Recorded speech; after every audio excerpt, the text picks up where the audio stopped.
En esta ocasión les vamos a presentar y a explicar el módulo de la historia de la administración del libro Administración de sus autores Stephen Robbins y Mary Coulter. En este módulo haremos un viaje al pasado para descubrir cómo ha evolucionado el campo de estudio que conocemos como administración.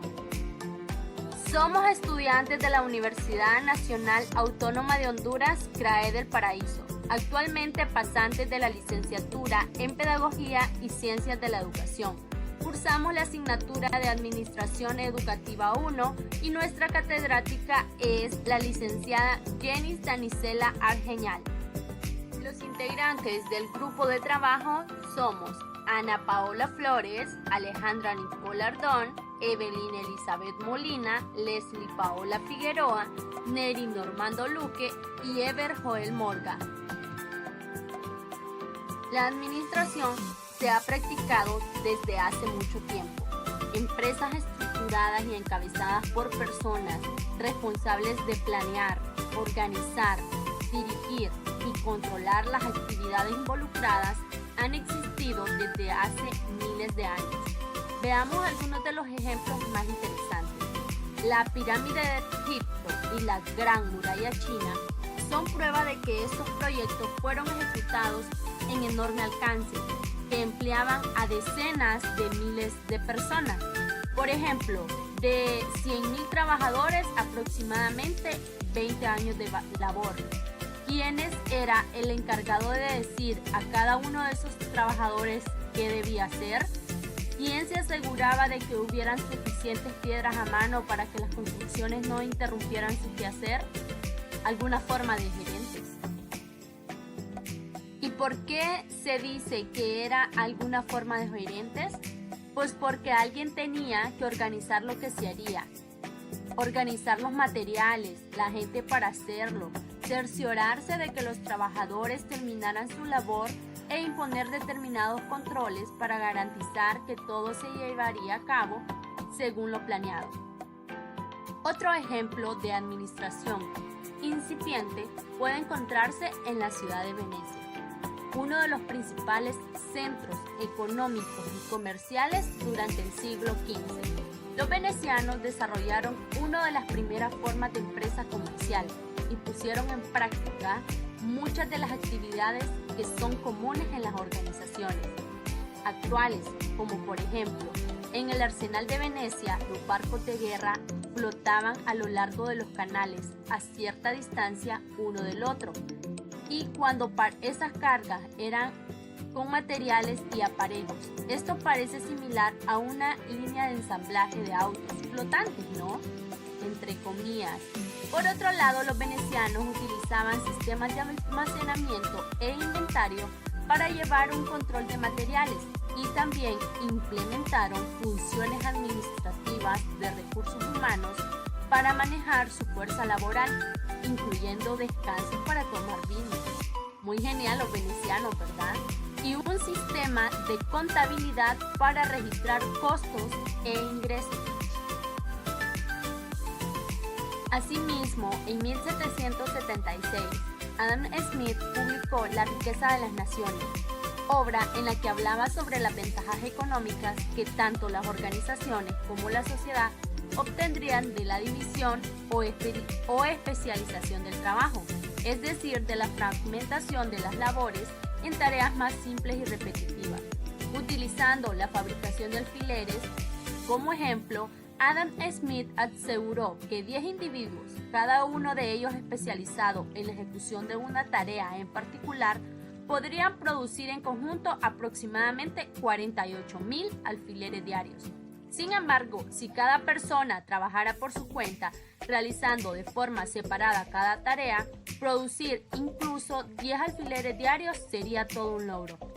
Adam Smith concluyó que la división del trabajo aumentaba la productividad al incrementar la habilidad y destreza de cada trabajador, evitar la pérdida de tiempo necesaria para cambiar de tarea y alentar la invención de artilugios y maquinaria que redujeran el esfuerzo humano. La especialización del trabajo sigue estando vigente. Por ejemplo, Pensemos en las tareas especializadas que realizamos como miembros de un equipo de cirugía en los hospitales. Un ejemplo, en las tareas de preparación de alimentos que se llevan a cabo quienes trabajan en las cocinas de los restaurantes o en las posiciones que ocupan los jugadores de fútbol. Por otra parte, inaugurada a finales del siglo XVIII, cuando la fuerza humana fue sustituida por el poder de las máquinas, la revolución industrial marcó un hito al permitir que resultara más económico producir bienes en fábricas en lugar de hacerlo en el entorno doméstico. La supervivencia de aquellas grandes y eficientes fábricas dependía de que alguien fuera capaz de pronosticar la demanda, se asegurara de que hubiera suficiente materia prima para manufacturar el producto, asignar las tareas entre el personal, dirigiera las actividades diarias, etc. Ese alguien era un gerente. A partir de entonces, los gerentes requirieron el desarrollo de teorías formales que pudieran guiarlos para dirigir las organizaciones. Sin embargo, no fue hasta principios del siglo XX que se dieron los primeros pasos hacia el desarrollo de estas teorías. Por lo tanto, a lo largo de este módulo presentaremos los 4 modelos principales de la teoría administrativa, los cuales son el modelo clásico, el modelo cuantitativo, el modelo conductual y los modelos contemporáneos.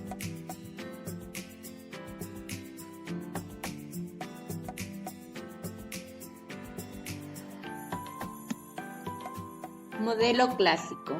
Primeros estudios de la administración hacían énfasis en la racionalidad y en la necesidad de que las organizaciones y los trabajadores fueran lo más eficientes posible. El modelo clásico está compuesto por 2 teorías principales.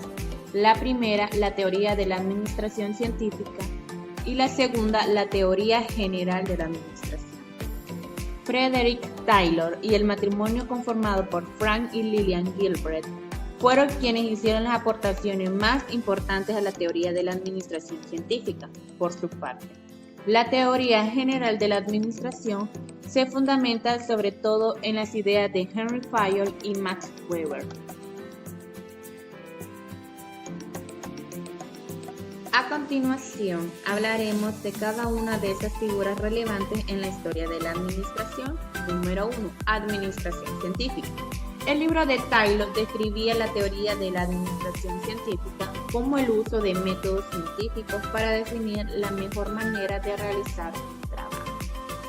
Taylor calculó que la producción por trabajador era tan solo una tercera parte de lo que podía llegar a ser. Prácticamente no existían estándares laborales y los trabajadores eran asignados a la ejecución de tareas sin buscar que hubiera coherencia entre sus habilidades y aptitudes y las actividades a realizar. Taylor puso manos a la obra para remediar esa situación, aplicando el método científico al análisis de los trabajadores, de los obreros, y dedicó más de 2 décadas apasionado experimentación a determinar la mejor manera de que estos ejecutaran su labor. Las experiencias que tuvo en Maida permitieron que Taylor definiera directrices claras para mejorar la eficiencia en materia de producción. Desde su punto de vista, los 4 principios administrativos derivados de ella generarían prosperidad tanto para los trabajadores como para los gerentes. Principios de la administración científica. Número 1. Desarrollar un procedimiento científico. Para cada elemento del trabajo realizado por un individuo para reemplazar el antiguo método empírico. Número 2. Seleccionar científicamente a los trabajadores. Luego capacitarlos, educarlos y desarrollarlos. Número 3. Colaborar plenamente con los trabajadores para asegurarse de que todo el trabajo sea ejecutado de acuerdo con los principios del procedimiento científico desarrollado para dicho propósito. Número 4. Dividir el trabajo y la responsabilidad lo más equitativamente posible entre la gerencia y los trabajadores. Los gerentes deben realizar todo el trabajo para que el que estén mejor capacitados que los trabajadores. Taylor llegó a ser conocido como el padre de la administración científica. Sus ideas se difundieron en Estados Unidos y otras naciones, inspiradas a otros para analizar y desarrollar métodos de administración científica.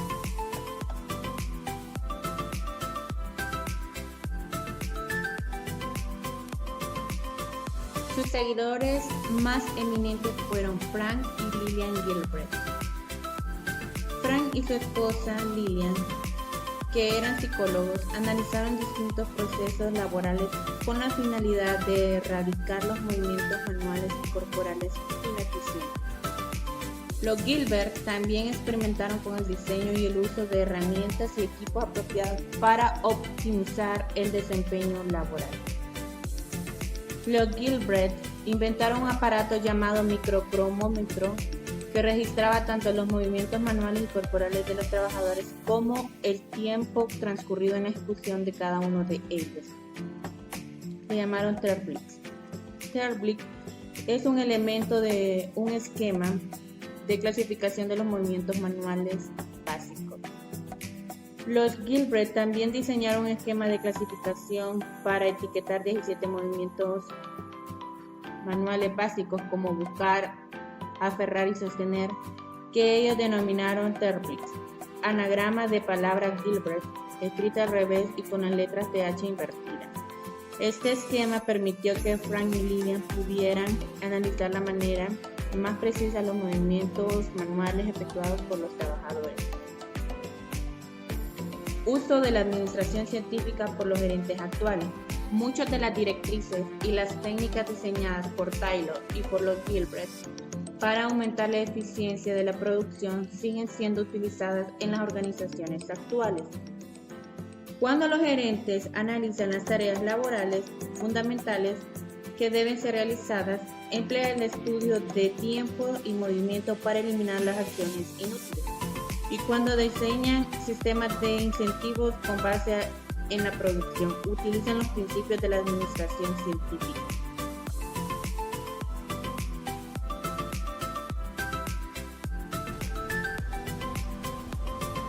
Teoría general de la administración. La teoría general de la administración se enfoca sobre todo en lo que hacen los gerentes y en lo que constituye una buena práctica administrativa. En el capítulo 1 mencionamos que Henry Fayol fue el primero en identificar las 5 funciones desempeñadas por los gerentes: planear, organizar, dirigir, coordinar y controlar. Ahora, tenemos algunos principios administrativos de Fayol. El primero es división del trabajo. En este apartado, la especialización incrementa la producción al hacer que los empleados sean más eficientes en su trabajo. Como número 2 tenemos autoridad. En este apartado, los gerentes deben ser capaces de dar órdenes. La autoridad les concede ese privilegio.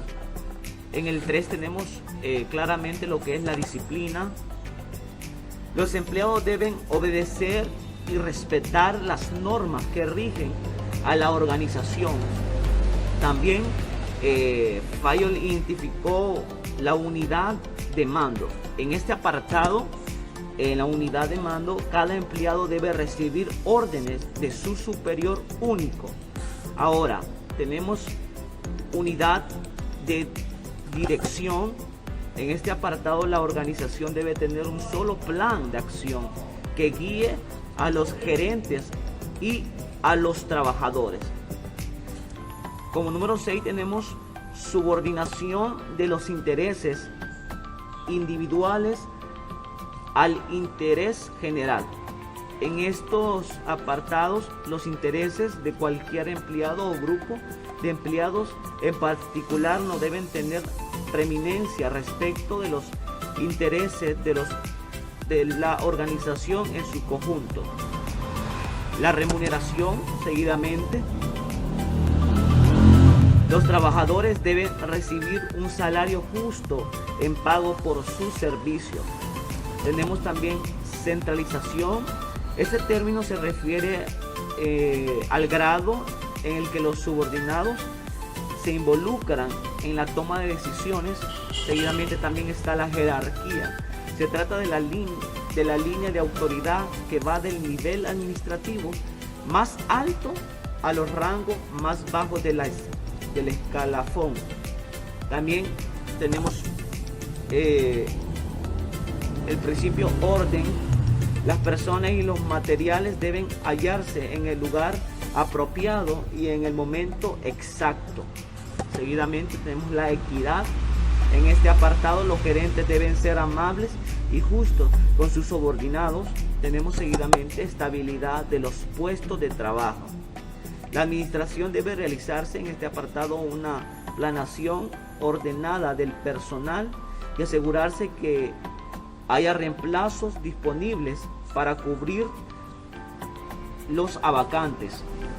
Tenemos la iniciativa.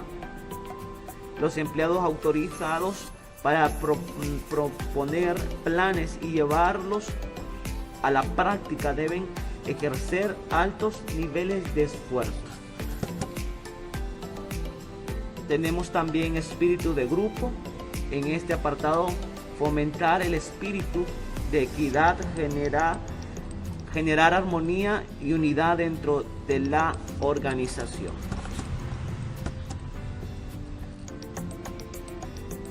Max Weber fue un sociólogo alemán que hizo estudios sobre la organización. En sus escritos publicados a principios del siglo XX, desarrolló una teoría de las estructuras y la relación de autoridad basada en un tipo ideal de organización, a la que denominó burocracia, una forma de organización caracterizada por la división del trabajo, una jerarquía claramente definida, normas y reglamentos detallados y relación impersonales. La propuesta de burocracia de Weber fue un intento de formular un prototipo, ideas de organización, aunque muchas de las características de su modelo sigan estando presentes en organizaciones de gran tamaño. Hoy en día este no es tan popular como lo fue en el siglo XX. Muchos gerentes consideran que la estructura burocracia obstaculiza la creatividad individual de los empleados y limita la capacidad de la organización para responder rápidamente a un entorno cada vez más dinámico. Y tenemos la Max Weber. Ahora mostraremos un pequeño esquema característica de la burocracia según Weber. La burocracia debe contar con división del trabajo. Los trabajos se dividen en tareas simples, rutinarias y bien definidas. Tenemos también la jerarquía de autoridad. Los puestos de trabajo se organizan en una jerarquía con una clara cadena de mando. Tenemos también selección formal. El personal se selecciona con base en sus conocimientos técnicos. Tenemos también normas y reglas formales. Estipulación por escrito del sistema de reglamentos y de los procedimientos operativos estandarizados. Impersonalidad, aplicación uniforme de los reglamentos y los controles sin importar la personalidad. Tenemos también orientación profesional.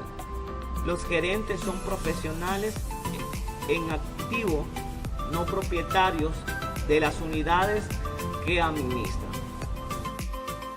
Seguidamente hablaremos del modelo conductual.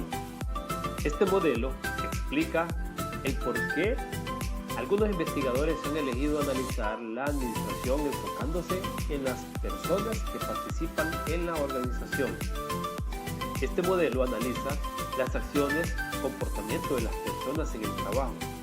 A esto se le denomina comportamiento organizacional o modelo CO. Buena parte de lo que hacen los gerentes actuales al manejar personal es, por ejemplo, motivar, dirigir, crear confianza, impulsar el trabajo en equipo, manejar los conflictos. Esto es el resultado de la investigación del modelo CO. Aunque a principios del siglo XX fueron varios los individuos que reconocieron la importancia que tienen las personas para el éxito organizacional.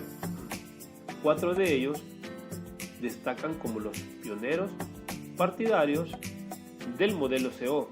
Por ejemplo, Robert Owen, Hugo Musterberg, Merritt Parker Follett y Chester Bernard.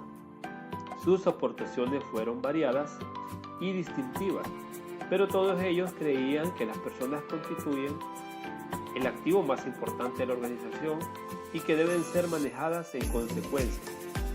Las ideas de estos investigadores sentaron las bases de prácticas como los procedimientos para selección de empleados, los programas de motivación y los equipos de trabajo. Es por eso que existen características de la burocracia según Weber y según los diferentes pensamientos de aquellos 4 pioneros, como por ejemplo de Chester Bernard. Desde la década de 1930, él mismo se desempeñaba como gerente y pensaba que las organizaciones son sistemas sociales que demandan cooperación. Consideraba que el trabajo de los gerentes era comunicarse con los empleados y estimularlos para alcanzar altos niveles de esfuerzo. Fue el primero en afirmar que las organizaciones son sistemas abiertos. Ahora hablaremos del pensamiento de Robert Owen Finance desde el siglo XVIII. Es interesado en erradicar las malas condiciones laborales. Propuso un ámbito laboral ideal. Afirmó que el dinero gastado en manejar el trabajo es una buena inversión. Importante pensamiento. Ahora seguimos con Hugo Musterberg. A principios del siglo XX es el pionero en el campo de la psicología industrial, estudio científico de la gente en el trabajo, específicamente sugerido en el uso del test psicológico, en la selección de empleados para la introducción y conceptos de la teoría del aprendizaje para capacitarlos en el análisis del comportamiento humano y para motivarlos. Es el pensamiento de Hugo Musterberg y seguidamente el pensamiento de Mary Parker Follett. A principios del siglo XX, una de las personas en reconocer que las organizaciones pueden verse desde la perspectiva del comportamiento individual o grupal. Propuso ideas más orientadas a la gente que las sugeridas por los seguidores de la administración científica. Pensaba que las organizaciones debían basarse en la ética grupal. Muy importantes cada uno de los pensamientos o características de la burocracia según Weber. Y después de esto, pues hablaremos del uso del modelo conductual por los gerentes actuales, y es que el modelo conductual ha delineado en gran medida la manera en que son administradas las organizaciones actuales, tanto en la forma en que los gerentes diseñan los puestos de trabajo como en los métodos que se usan para trabajar con equipos de empleados y sus estrategias de comunicación. Es posible detectar elementos del modelo conductual. Es importante mencionar que la base de las teorías actuales de motivación, liderazgo, comportamiento y desarrollo grupal, así como de los otros muchos modelos conductuales, son las propuestas formuladas por los partidarios originales del modelo comportamiento organizacional y las conclusiones de los estudios de Hawthorne. Pasaremos ahora al modelo cuantitativo. El modelo cuantitativo es el uso de técnicas cuantitativas para mejorar el proceso de toma de decisiones. Este modelo se conoce también como ciencia de la administración. El modelo cuantitativo evolucionó a partir de las soluciones matemáticas y estadísticas que éstas se desarrollaron para enfrentar problemas militares durante la Segunda Guerra Mundial. Una vez que el conflicto bélico terminó, muchas de estas técnicas comenzaron a aplicarse a los negocios. Por ejemplo, a mediados de la década de 1940, un grupo de oficiales militares, conocidos como Whiz-Kids, niños prodigio, fueron contratados por Ford Motor Company y de inmediato ellos comenzaron a usar métodos estadísticos y modelos cuantitativos para mejorar el proceso de toma de decisiones de dicha empresa. Pero ¿en qué consiste exactamente el modelo cuantitativo?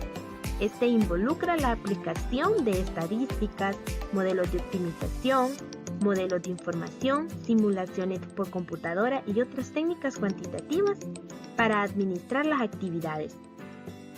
La programación lineal, por ejemplo, es una técnica empleada por los gerentes para mejorar sus decisiones de asignación de recursos. La programación de trabajo puede ser más eficiente gracias al análisis de rutas críticas. El modelo cuantitativo de orden económico ayuda a los gerentes a determinar los niveles de inventarios óptimos. Todos los anteriores son ejemplos de técnicas cuantitativas empleadas para mejorar el proceso de toma de decisiones gerenciales. Otra área en donde estas técnicas se emplean con frecuencia es en la administración de calidad total.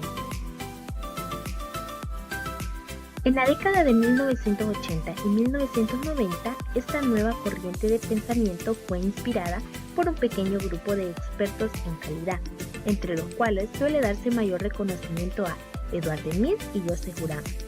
Las ideas y técnicas que ellos desarrollaron en la década de 1950 tenían pocos adeptos en los Estados Unidos, pero habían sido adoptadas con gran entusiasmo por las organizaciones japonesas.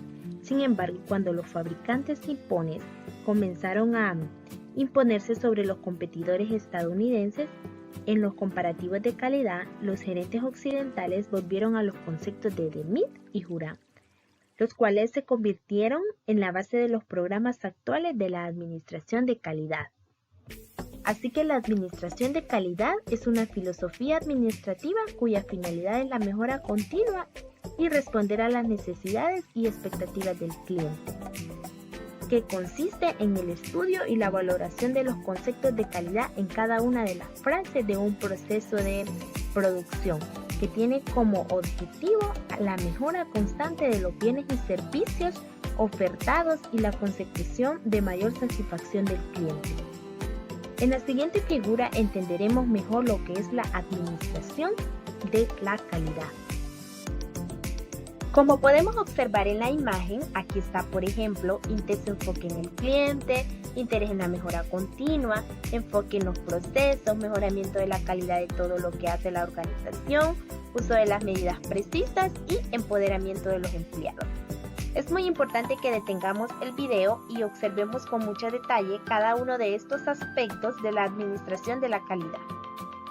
Respecto al uso del modelo cuantitativo por los gerentes actuales, reconozcamos que a nadie le gusta hacer largas filas. Por ejemplo, si uno ve muchas personas en la línea frente a una caja registradora, lo más probable es que busque otro lugar en donde hacer las compras. Sin embargo, en Whole Foods, la primera cadena de supermercados de Pullman Manhattan, los clientes han encontrado algo distinto. Entre más larga es la fila, menos tiempo perderán. Esta cadena es muy reconocida por sus ofertas de alimentos orgánicos. La cadena de Whole Foods puede darse el lujo de cobrar precios más altos y eso le permitirá disponer de más cajeros en las líneas de cobro. En consecuencia, los clientes se han percatado de que en sus tiendas pierden mucho menos tiempo de lo que esperaban. La disciplina que se ocupa de mantener las líneas en movimiento es conocida como la administración de filas de espera o colas de espera. Y en el caso de Whole Foods, esta técnica cuantitativa se ha traducido en fuertes ventas en sus almacenamientos de Manhattan. El modelo cuantitativo contribuye directamente al proceso de toma de decisiones gerenciales en las áreas de planeación y control. Por ejemplo, cuando los gerentes toman decisiones concernientes a presupuestación, gestión de filas de espera, programación, control de calidad, etc., suelen apoyarse en técnicas cuantitativas. Modelos contemporáneos. Estos nacen como aportaciones para lograr que las organizaciones fueran eficientes, reconociendo la evolución y el cambio constante en la administración. Como hemos venido mencionando anteriormente, casi todos los primeros modelos se enfocaban en los intereses que el gerente tiene dentro de una organización, pero a partir de la década de 1960, los investigadores de temas administrativos comenzaron a tomar en cuenta lo que ocurre en el entorno que está fuera de los límites de la organización. Para esto existen dos perspectivas administrativas contemporáneas, lo que son los modelos sistémicos y el modelo de contingencias. El modelo sistémico, Chester Barnard, fue el primero en afirmar que las organizaciones funcionan como un sistema cooperativo. Entonces es por eso que en la década de 1960 los investigadores empezaron a prestar más atención a esta teoría sistémica y a su relación con las organizaciones. Prácticamente este modelo proporciona un marco conceptual a partir del cual los gerentes pueden entender la forma que las unidades interdependientes de la organización trabajan en conjunto para lograr los objetivos comerciales.